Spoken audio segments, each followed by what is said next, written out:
ఇది ఒక అనుకోని ప్రయాణం. అప్పుడుకప్పుడు అనుకోకుండా ఒక ఊరు వెళ్ళవలసి వచ్చింది. ఆ ఊరే మారేడుపల్లి అడవులు.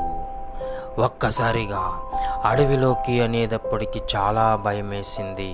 కానీ మా స్నేహితులందరూ రమ్మని బలవంతం పెడుతుంటే తప్పక వెళ్ళవలసి వచ్చింది. ముందు భయపడ్డాను, తర్వాత ఆ ప్రకృతిని చూస్తూ, ఆ చెట్లను చేమలను చూస్తుంటే నిజంగా ఎంతో ఆశ్చర్యం అనిపించింది. అక్కడ టిఫిన్ చేసి వెంటనే మధ్యలో ఆగి టిఫిన్ చేసి వెంటనే మళ్ళీ ఇనోవాను స్టార్ట్ చేసి వేగంగా ముందుకు సాగుతున్నాం. చుట్టూ అడవి, మధ్యలో రోడ్డు, ఎప్పుడు ఏ ప్రమాదం జరుగుతుందో అని ఒక భయం. ఎదురుగుండా చక్కని మంచి సీనరీస్ అన్నీ కనిపిస్తున్నాయి. ఆ సీనరీస్ కాసేపు ఆగి అక్కడ కొంచెం ఫోజులు ఇచ్చి ఫోటోలు దిగి అవన్నీ చూసుకుని మళ్ళీ అదిగో చూస్తున్నారు కదా, చుట్టూ నీళ్ళు, కొండలు, వాగులు, వంకలు. అక్కడ ఒక ఫోటో దిగాను, చాలా అద్భుతంగా వచ్చింది. ఇలా కొనసాగుతూ అద్భుతమైనటువంటి పిక్చర్స్ మేము తీసుకోగలిగాము. నిజంగా అక్కడ పిక్చర్స్ చూస్తుంటే నభూతో నభవిష్యతి అన్న విధంగా అక్కడ మేమందరం కూడా ఫోటోలు తీసుకుని, నా ఫొటోస్ ఎక్కువ నేను పెట్టుకున్నాను. తర్వాత మళ్ళీ ప్రయాణం కొనసాగించాము. వేగంగా కారు సాగుతుంది. గంటకు 120 కిలోమీటర్ల వేగంతో. అక్కడ అడవి మధ్యలో చూడండి అటు ఇటు చెట్లు, మధ్యలో రోడ్డు, ఎంత వేగంగా ప్రయాణించు. అక్కడ బొంగులో చికెన్ బిర్యానీ అమ్ముతున్నారు. అది చాలా బాగుంటుందంటే అందరం తల ఒకటి తీసుకున్నాం. ఒక్కొక్కటి 350 రూపాయలు. అయినా చాలా బాగుంది. ఎందుకంటే ఆ కొండల్లోకి వెళ్తే అక్కడ ఏమీ దొరకదు. ముందుగుండానే మనకి ఏమి కావాలో అన్నీ కూడా మనం అక్కడ తీసుకుని వెళ్ళాల్సిందే. అక్కడ చుట్టూ అరణ్యం, ఎటు చూసినా భయం. ఎక్కడ పడితే అక్కడ పాముల పుట్టలు. అదిగో అదే పాముల పుట్ట. ఎప్పుడు ఎక్కడ ఏ ప్రమాదం జరుగుతుందో ఎవరికీ తెలియనటువంటి ప్రదేశం. చాలా భయంగా ఉంది అప్పట్లో. కానీ మా స్నేహితులందరూ ఉన్నారు కాబట్టి మేము కొంచెం హ్యాపీగానే ఎంజాయ్ చేశాము. అదిగో అక్కడక్కడ మధ్యలో వాగులు, కొండలు, అక్కడక్కడ సీనరీస్, అక్కడక్కడ జలపాతాలు. అదిగో జలపాతం, మొదటి జలపాతం. జనాలు సంచరించేటటువంటి జలపాతాలు ఇక్కడ ఉన్నాయి. కొన్ని జలపాతాలు జనాలు వెళ్ళలేనటువంటి జలపాతాలు కూడా ఇక్కడ ఉంటాయట. ఎందుకు మాకు అంత రిస్క్ అని చెప్పి ఎక్కడ జనాలు ఉన్నారో అక్కడికే మేము వెళ్ళాం.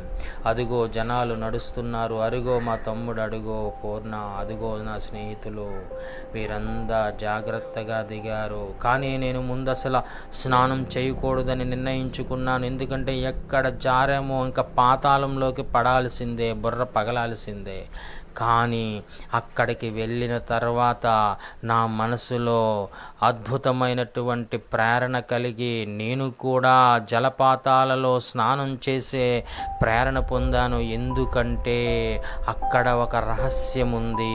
ఆ జలపాతాలను చూస్తుంటే అక్కడ కేవలం చిన్న పిల్లలు కానించి స్త్రీలు కూడా జలపాతాల మధ్యలోకి వెళ్ళి కేరింతలు కొడుతుంటే నా మనసులో నా మీద నాకే చిరాకనిపించి, నువ్వు ఆడవాళ్ళ కన్నా తక్కువ, ఈ చిన్నపిల్లల కన్నా తక్కువ, వెళ్ళు అని సెల్ఫ్ మోటివేషన్ చేసుకుని జాగ్రత్తగా కొండ దిగడం ప్రారంభించాం. ఆ కొండ చాలా లోతుగా ఉంది.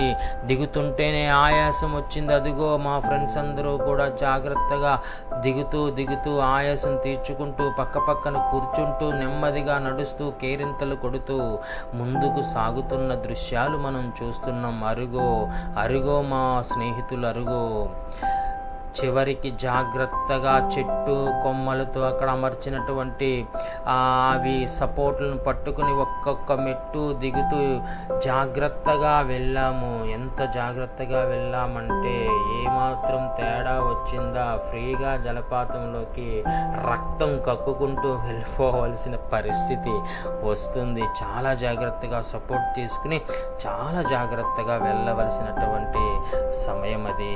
అదిగో చూసారా, ఒక్కొక్కళ్ళు సపోర్ట్ తీసుకుని వాళ్ళు కూడా అటవీ శాఖ కూడా చాలా చక్కగా చెట్లతోనే అక్కడ కర్రలను ఏర్పాటు చేసి పట్టుకునే విధంగా దిగడానికి ఈజీగా ఉండే విధంగా ఉంది. చూసారా, అదిగో స్త్రీలు కూడా అక్కడ జలపాతాల్లో దిగి ఎంజాయ్ చేస్తుంటే నా మనసులో నాకే సిగ్గనిపించి నేను కూడా దూకడం జరిగింది. అదిగో ఎక్కేస్తున్న జలపాతాల కొండలు ఎక్కడున్నాయో ఒక్కొక్క అడుగు వేసుకుంటూ జాగ్రత్తగా, ఒక పక్క భయం, జారతే ఇంకా పాతాళమే, ఇక ఏమీ ఉండదు. అదిగో మా ఫ్రెండ్స్ అందరూ రా రా రా అని పిలుస్తూ వాళ్ళు ముందెళ్తూ నాకు ఒక మోటివేషన్ ఇచ్చి నన్ను కూడా చివరికి జలపాతాలలో జలకాలాడడానికి ప్రోత్సహించి నన్ను పిలిచారు. అదిగో ముందు మా బెటాలియన్ దిగిపోయింది, ఏ ప్రమాదము లేదు అనిపించాకే నేను వెళ్ళవలసిన ఆవశ్యకత ఎంతైనా ఉంది కదా, ఎందుకంటే ఏమో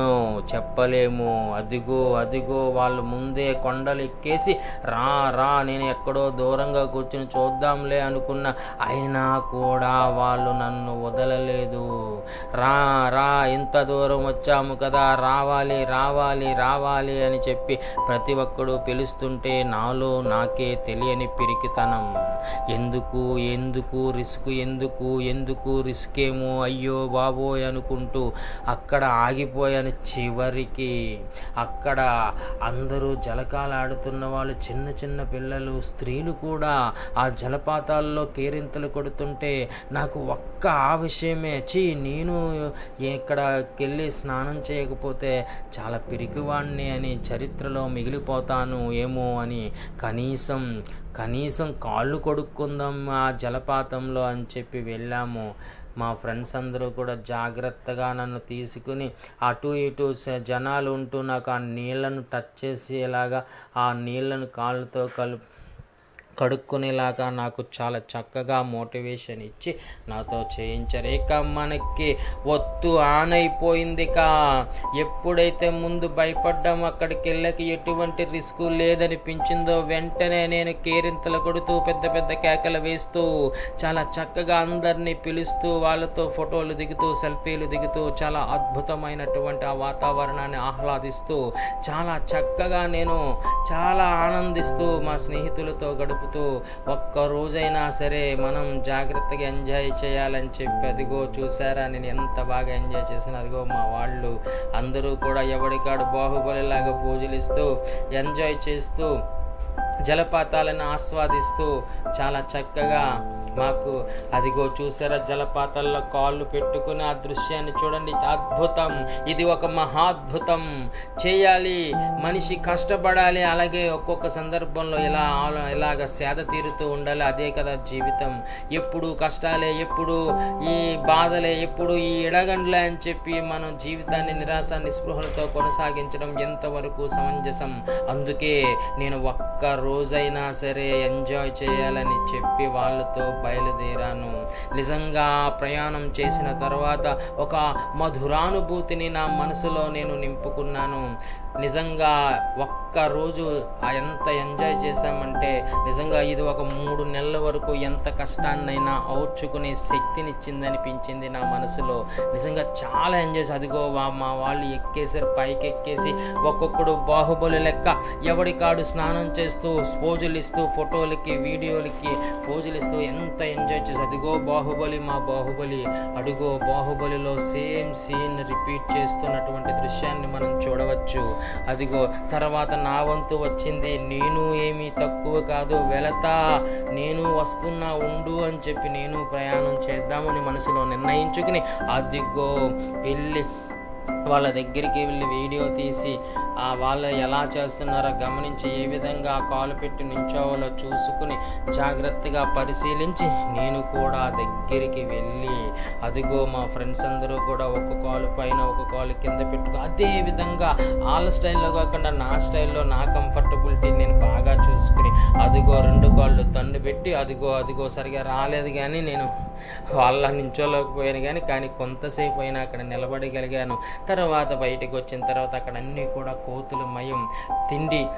తిండిని అవి మాత్రం అజాగ్రత్తగా ఉన్నవి లాక్కెళ్ళి చికెన్ బిర్యానీలు అన్నీ తినేయడం మొదలుపెట్టాయి. కోతులు కూడా చక్కగా చికెన్ బిర్యానీలు, మినరల్ వాటర్, అలాగే పెరుగు చట్నీలు అలాంటివన్నీ కూడా తినేస్తున్నాయి. అవి కూడా మనుషులు ఎక్కడైతే ఉంటున్నారో అక్కడికి వచ్చి ఏదైతే పడేస్తున్నారో అవన్నీ కూడా చక్కగా తీసుకెళ్ళిపోయి పిల్ల పాపలతో చక్కగా తింటూ బ్రతుకుతూ చాలా ఆనందంగా అవి జీవిస్తున్నాయి. వాటిని చూశాక కూడా నాకు చాలా థ్రిల్లింగ్ అనిపించి ఎప్పుడూ కూడా కోతుల్ని ఇంత దగ్గరగా నేను ఎప్పుడూ చూడలేదు. కానీ మారేడుమిల్లి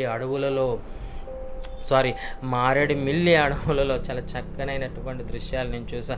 అక్కడ ఇక మొదలు పెట్టాం సెల్ ఫోన్కి పని పెట్టాం, ఫోజులు ఇస్తూ ఎలాంటి ఫోజులు కూడా తీస్తారా అనే విధంగా చక్కగా ఫోటోలు దిగి చాలా సంతోషాన్ని వ్యక్తపరుస్తూ మా స్నేహితులందరం కూడా అద్భుతమైనటువంటి టూర్ను వేసి మారేడుమిల్లిని చాలా చక్కగా ఎంజాయ్ చేసి ఆ చుట్టుపక్కల ప్రదేశాన్ని చాలా చక్కగా చూస్తూ ఎంత ఆనందాన్ని చేకూర్చుకున్నామంటే ఇది చెప్పలాని వర్ణనాతీతం.